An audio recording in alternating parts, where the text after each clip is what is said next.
they're not going to perceive my hand It doesn't mean until it smashes their face. It doesn't mean the world is not real. It means it's not locally real. It means that what we're experiencing is an illusion. Is that kind of like saying that when I close my eyes I can't see it, but when I open my eyes I can? Peekaboo.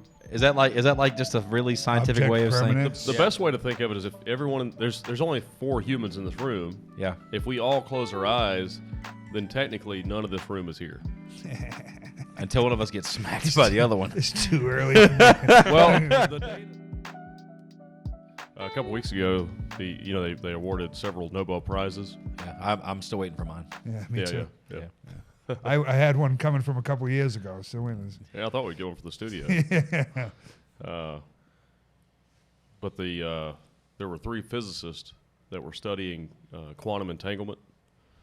And so real quick, quantum entanglement, anybody doesn't know. I'm glad because I was about to ask. Yeah. It's where you have 2 particles, and once they become entangled, you can move them infinitely apart, and they're always connected somehow. Yes. Yeah. And Einstein used to call it like spooky action at a distance. Mm-hmm. And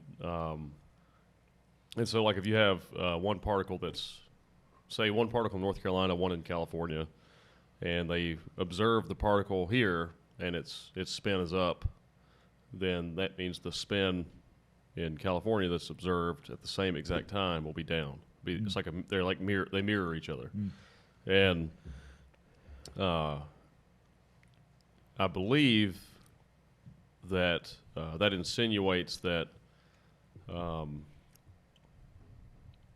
we talk about how every reality may just be information. It may just be all data. And that's kind of what it insinuates. It insinuates that nothing is really here unless you observe it. And Einstein had made this comment, and they mentioned in the article. He made this famous quote. Is that like the tree falls in the woods if nobody hears it? Yeah. Doesn't make sound. So is this the answer to that? But it's question? like the tree's not in the woods unless you observe the tree. But Einstein had made this famous quote to a friend of his. He said, "Do you really believe the moon is not there when you're not looking at it?" And he had an issue with that theory. Like it bothered him. But these he believed so. He believed if you're not observing the moon, it doesn't exist. I don't think I think he thought it was wrong, Gotcha. or it had to be wrong, maybe. But I mean, I don't know what he believed. He was Einstein. Sounds like a Schrodinger's however you say it, cat thing, where it's like if you don't see it, it's either That's dead more like the many worlds theory. Yeah. But yeah, this is a little different than that because what they determined was, and this is the title of the article: "The universe is not locally real, and the physics Nobel Prize winners prove it." So when they say the universe is not locally real, that means that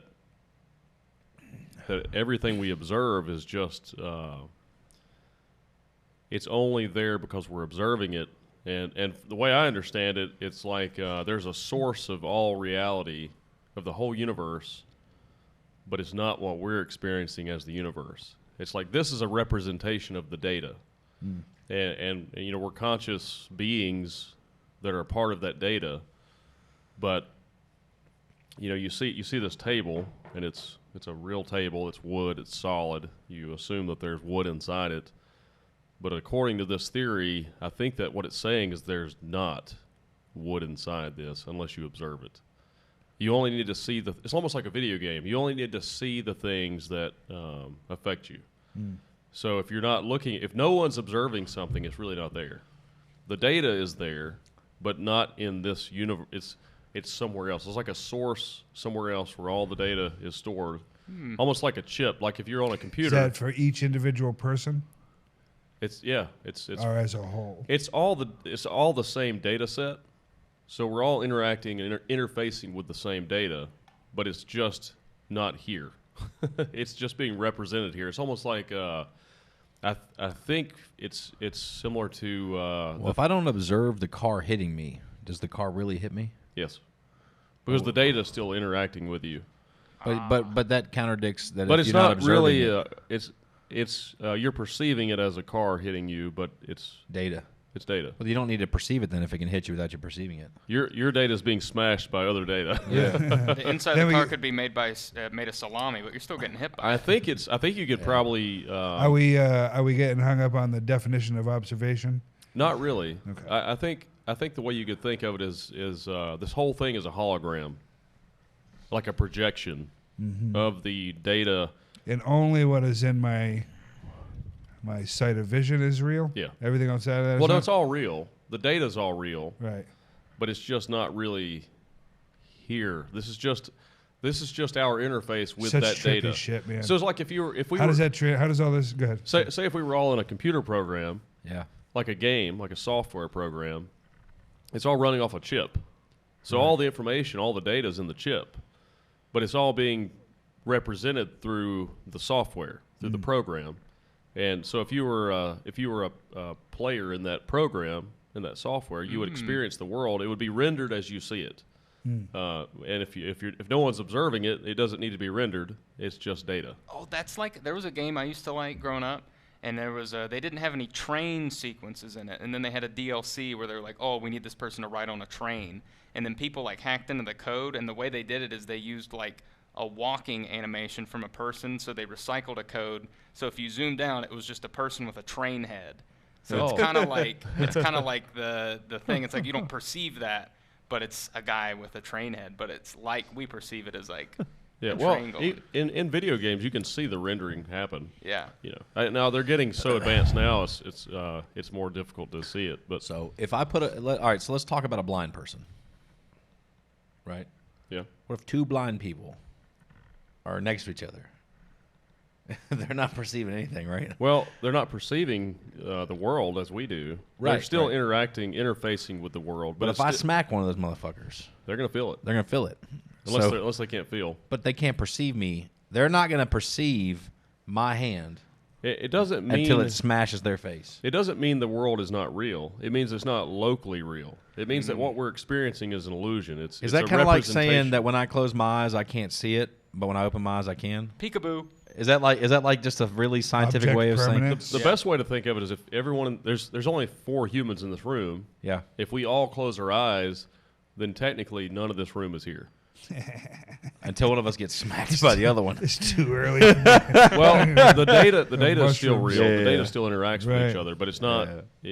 We're not here. This is So that's the best way to think. We're not here. We're somewhere else that's generating. They've been this. telling me that my whole life. Like, hey, where are you at, Mr. Story? Pay attention in class. Same here. Wake up, sir. social studies. It's really fascinating stuff. Yeah. That's So if I'm quantum inside physics? of another woman, right? Let's call it. I'm inside my wife, right? And she's As a asleep. baby? And she's asleep. Yeah. Am I really inside my wife?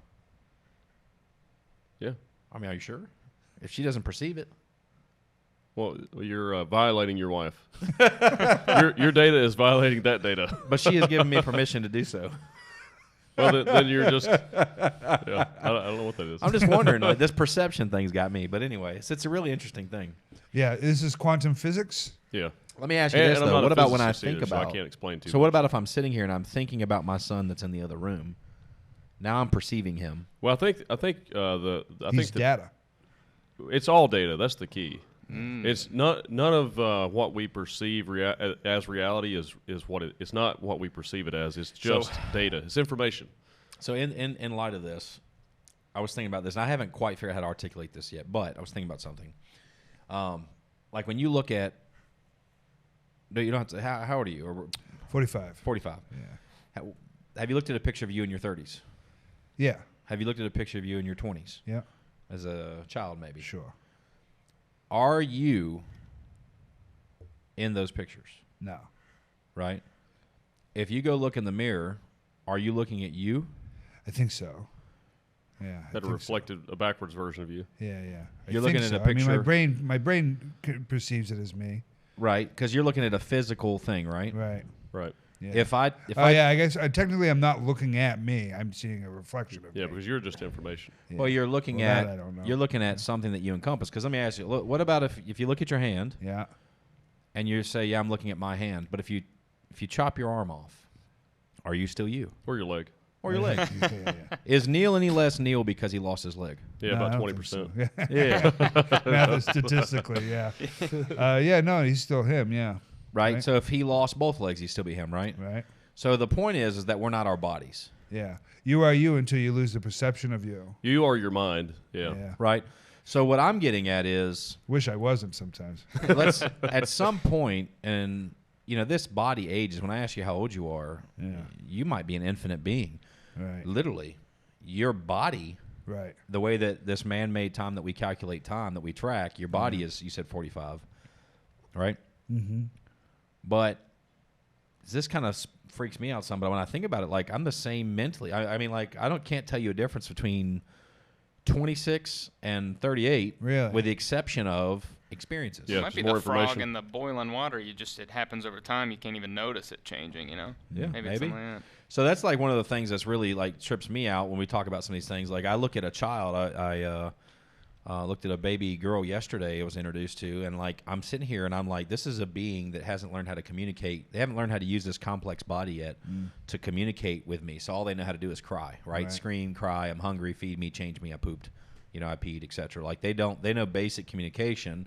And then when you think about a child, a young child, as they're going, what are they learning? They're learning how to use their body. They're learning how to speak, right? They're learning how to articulate words. They're learning how to move their hands. They're learning social norms, right? We aren't educating society. These beings are learning how to use their body. Yeah, we're all human body operators. We're literally like this started freaking me out. Like, what if, and I'm not shitting on any religion. That's not what this is about. But think about this for a second. Let's say your religion says you're going to get 40 virgins when you die, right? Wrong. Or your religion says you got the best food. This body is not you, Yeah. right? And you leave your body here. So what good does virgins or food do if you don't have a body? No, I think that's just technical. It's the same as what good does heaven or hell do you? Right. Yeah.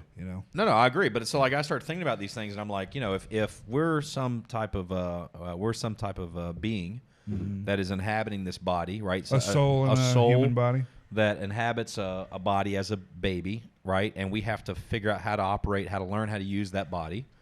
And that's what we spend our life doing. But, like, at what point your soul, a 5-year-old doesn't know how to articulate and hasn't learned how to use it and doesn't know the user manual the same way that a 15-year-old does. But, but by a certain point, you pretty much know what you know, and the only thing that changes are some of the experiences. You learn some tough lessons. Right? Maybe you run a little less fast. Maybe you sprint a little hard, less. Maybe you don't do parkour. Maybe your intelligence grows. Yeah. But I don't think, like, as an age, I don't feel mentally like I'm aging. I look at this body and I don't recognize it, and that's because it's not me. Well, it's interesting. That does correlate with this a lot, because if this is true, and it's very solid science. They've been working on this theory for 100 years, over 100 years. And the guys themselves are only like 40. Well, not these scientists, but many scientists have worked on it. I think I think the theory was first started in the early 1900s, early 20th century. But It's called Daniel Story's theory. yeah. But if that's true, that means that everything is just data. So your mind is just data, and it's not here. It's at whatever the source of this information is.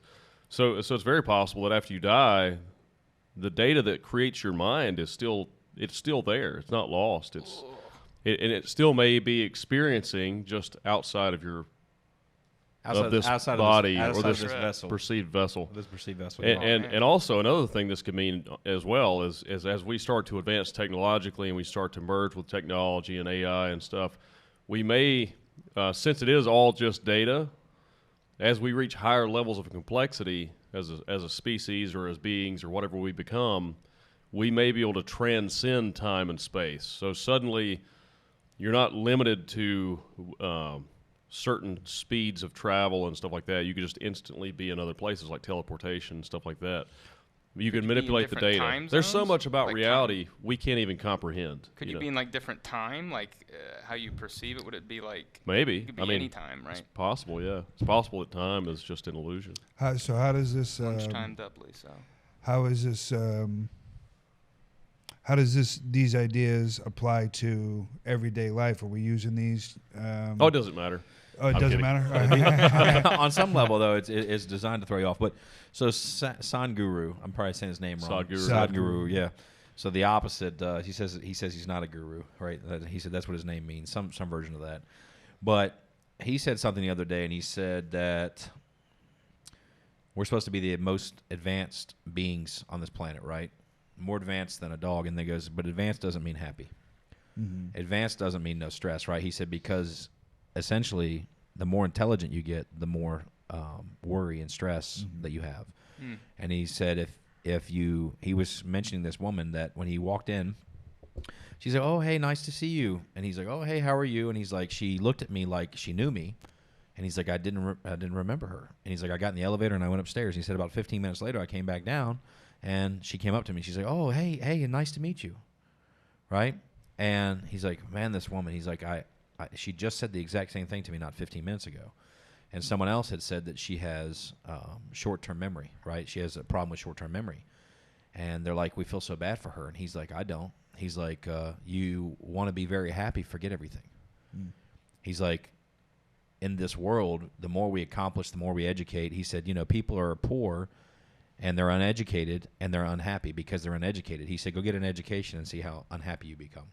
He said, you're poor and you're unhappy that you're poor. He said, get rich and see how unhappy you become. I was poor. I was pretty unhappy. Yeah. But he said, you're going to be unhappy either way. Yeah. Right? And he said, whatever plagues you, he said, becoming a simpler form, not a more complex one, would lead to happiness. And he said, the more complex we become, the less that's possible.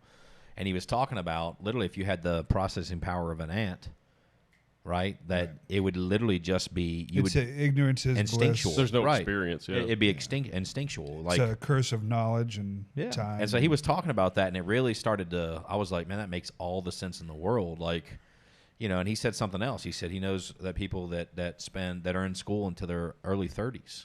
And he's like, they're spending, let's call it being generous, more than a third of their lives educating themselves, right? To spend another third of their lives at least working, to spend the final third of their lives in decay trying to enjoy their life. Yeah. And he's like, if people would just start enjoying their lives today, he said, instead of going through all these things. So like when I think about these things, it starts to make me really think about, I think there are things that you can take and work towards, right? Things that you may have a passion for, things that are excited. Maybe you like comedy. Maybe you have those things that you work on, but I think you also have, what it's telling me is, hey, I probably need to make sure if I enjoy these things, if I enjoy time with my children or time with my friends, I need to make sure I'm taking some of that time that I have and spending it with them. Yeah. I don't know. It kind of freaks you out a little bit, right? Yeah, I mean, it's. I think it's the same reason as culture, society, whatever it is. We put such a importance on happiness, and we're constantly disappointed because we think we're supposed to be happy 100% of the time, and there's so many other emotions to feel. Yeah. And you have to have the time to feel all of those, because if you ignore the other ones, chasing the happy one, you're going to be constantly disappointed forever. Yeah. I will say this, though. It sort of goes back to what you're saying. When I'm at my happiest moments, I'm in my most productive moments. And it's something about the way that my mind is wired. But so, like, if I'm being very productive and things are going well, and I'm really busy, but I've overcome whatever current obstacles I have, and things are running smoothly, and I'm just able to just keep building and creating. That's my happiest moments. Can I ask you? As long as my family's happy and stuff like that. Is that? Do you tend to get a little less happy when you are less distracted and overthinking every other part of your life? Is the constant movement, the busy, the productivity, the sense of accomplishment you get, is the reason you tend to be is it easier to be happy because you're a little bit more distracted from everything else? I don't think so. I think it's more of a purpose thing. Like, I think people need purpose in their lives, and I pretty much I know the stuff that I'm passionate about, that I'm interested in, that I want to do and pursue, and when I'm doing those things, and I'm progressing, and I'm not facing negative stress, like negative obstacles that are out of my control, that are setting me back or pushing me in the opposite direction. And those would be the things that you're being distracted from, wouldn't it?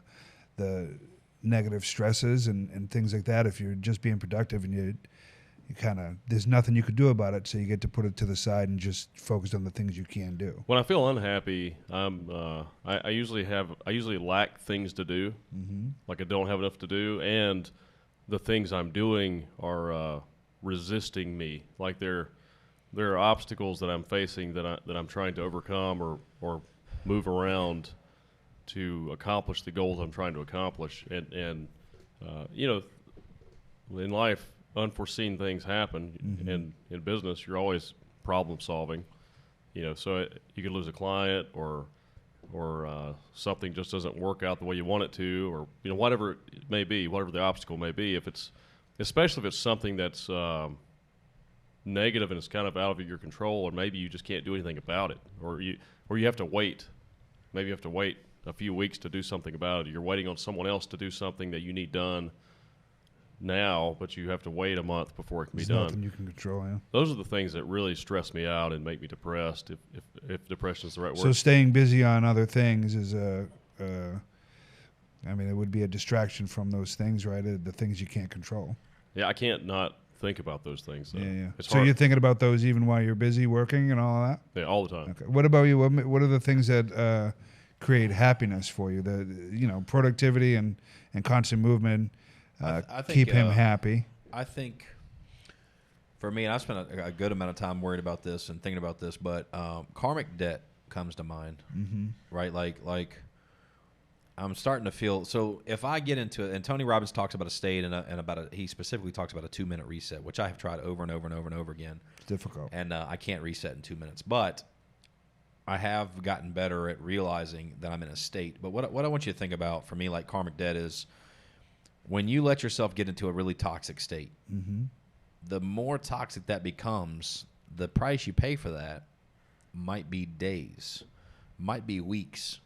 And so, like, for me, like, I think what I'm starting to pay attention to is if I blow up, and it may take me 3 or 4 or 5 days to recover from that, to not be constantly on my mind, to not feel like, to be in a place of sorrow to my friends or my family, to whomever I've done it at.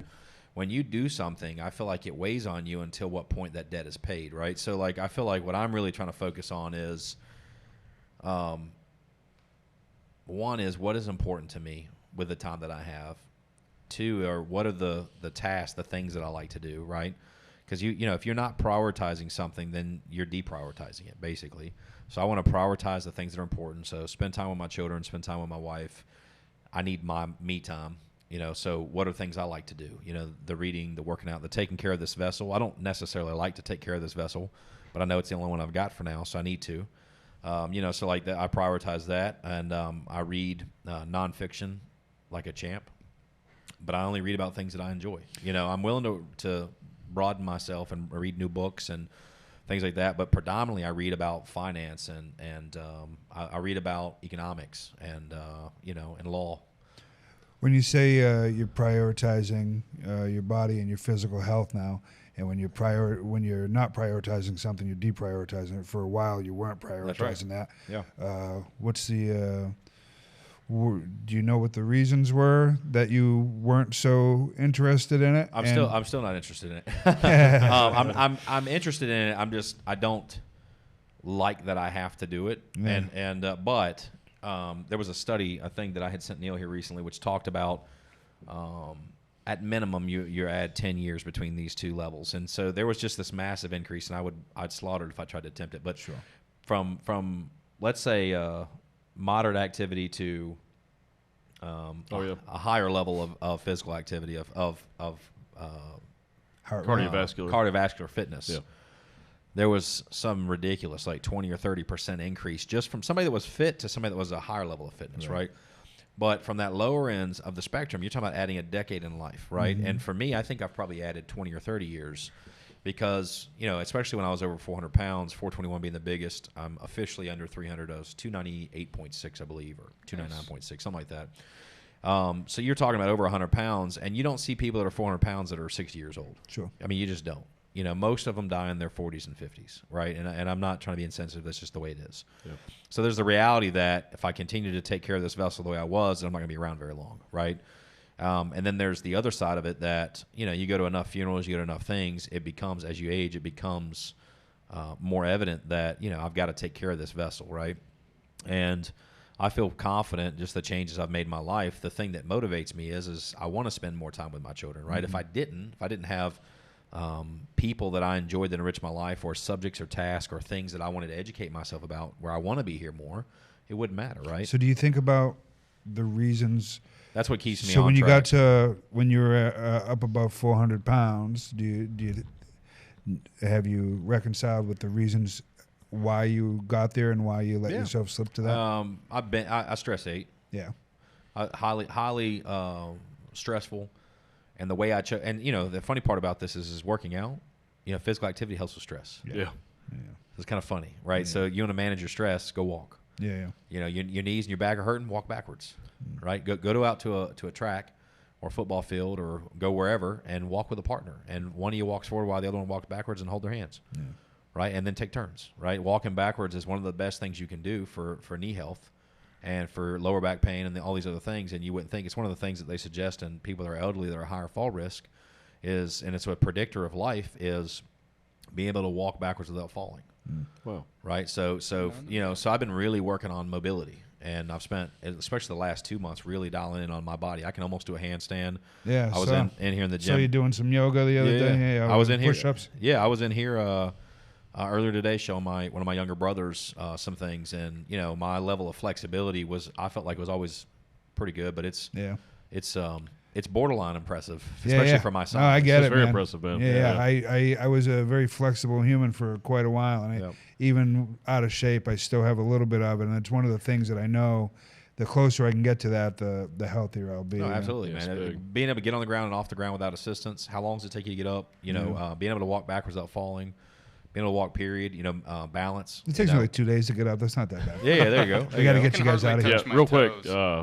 Also, just so our audience doesn't think I'm a monster, my family is the most important part of my life. I mean, it's like my happiest part of my life. But, and he'll relate to me on this too, when I hug my daughter, that's an escape from everything. There's nothing like it, or my wife, or whatever. Right.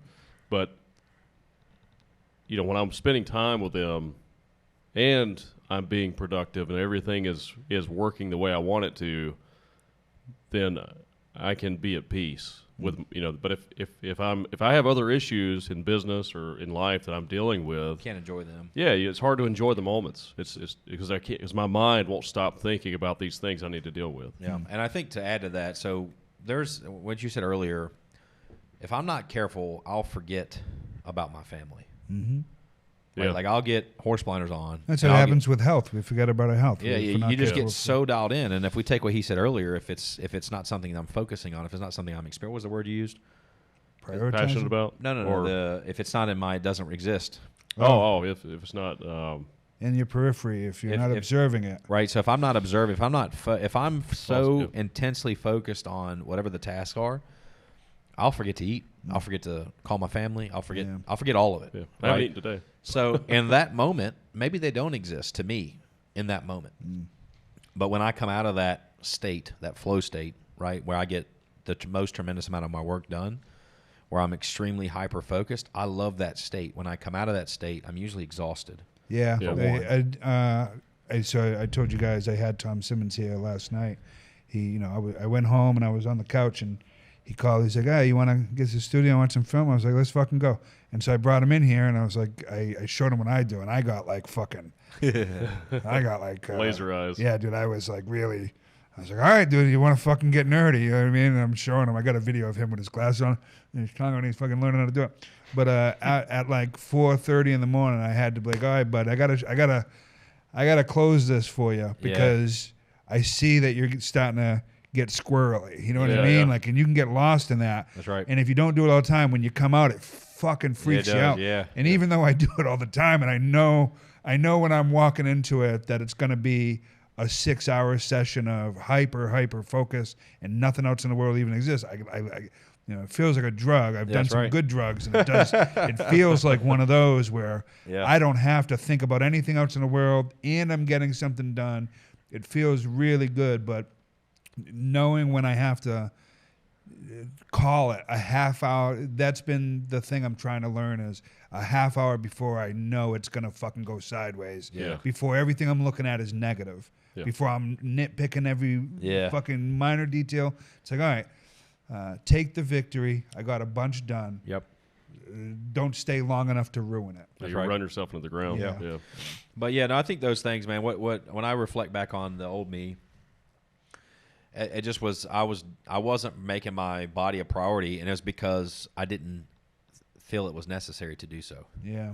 You know, and like if you're wanting to make your body a priority because you want to impress some girl, or you want to impress a friend, or whatever, that's not going to be enough to keep you, right. It's got to be for a reason that I think is unique to you, right? Like, so for me, making it very personal to me and going, I want to take care of this body, and it has nothing to do with any vain reason. It has everything to do with I want to increase my probability of being here so that I can have more memories with my children, so I can watch them grow, so I can watch them matriculate, so I can watch them, maybe fall in love and have children of their own. Like, I want to experience those things. And it became evident to me that if I did not take care of this, that I wouldn't. And then even more selfishly than that, if we want to go further than that, if technology is exponentially growing, and these advances are going to increase longevity, which I think if you look at all the leading experts, that's definitely what's taking place. Yeah, they say we'll reach death escape velocity by 2030. Yeah. So if that's the case, I got to take care of the vessel that I've got. Right. So like there were just all these things that really make you go, are you really hungry? Yeah. Right, you think you're hungry, but you're not. It's an interesting thing too. There's a lot of people who exist and don't particularly enjoy this ride, and I've been one of those people. And so when I haven't taken care of my health, and I'm in a period right now where I have not taken care of my health for a very long time, just because I'm not trying to make this ride longer. Right. I've not enjoyed the ride up until this point. And every now and again, and I'm just hitting one of those points now where it's like, oh man, I really am frustrated that I felt the way I felt for so long, and that I didn't really care about myself the way that I should have, and I have to start trying now, and it's a real fucking pain in the ass, if I'm being honest. But seeing you doing the stuff you're doing, and actually all the guys around here out there fucking sledgehammer in the tire and just fucking working out. It's been like, for me, it's like, all right, well, I gotta fucking try a little bit. I don't know, man. I feel better. Yeah, I fit in things better. I feel better. My energy's better. I've been dealing with. There's so much negativity. Yeah, man. So I wonder how would I navigated that? How much? Well, how you did. You did it. Probably would have been 450 instead of 421. You're doing it. It's lifestyle. Yeah. So a buddy of mine put a workout together for me. An hour workout. I made it through like 15 minutes. I was like, all right, guy, we gotta fucking. But I was like, but then I was a little disappointed that that's as far as I get in. But I was like, all right, I got that far in. Next time I'll do 16, 17. Dude, I started off I couldn't do one push up. And I saw you banging them out the other day. Yeah, this is 60 days ago. I was doing push-ups basically straight up on a wall, literally, at virtually no angle. It's wild. Just trying to engage the muscle to get the form, etc. And then found objects to do elevated push-ups, and then eventually worked because I really couldn't do assisted push-ups, formerly known as girl push-ups. I couldn't do those on my knees very well either. And the other thing is if you're obese, and I'm still big, I'm still too big. Do a push-up on your knees. Your belly hits the ground before you get any type of push-up in. Yeah. So really you need something at elevation. You need an elevated push-up at an angle so you can get a full range of motion and your gut's not hitting the ground. Yeah. Right? So I did that for 60 days. And I didn't even attempt one real push-up in 60 days. And then the very first time I attempted a real push-up was when I did that video, and I did 10 of them.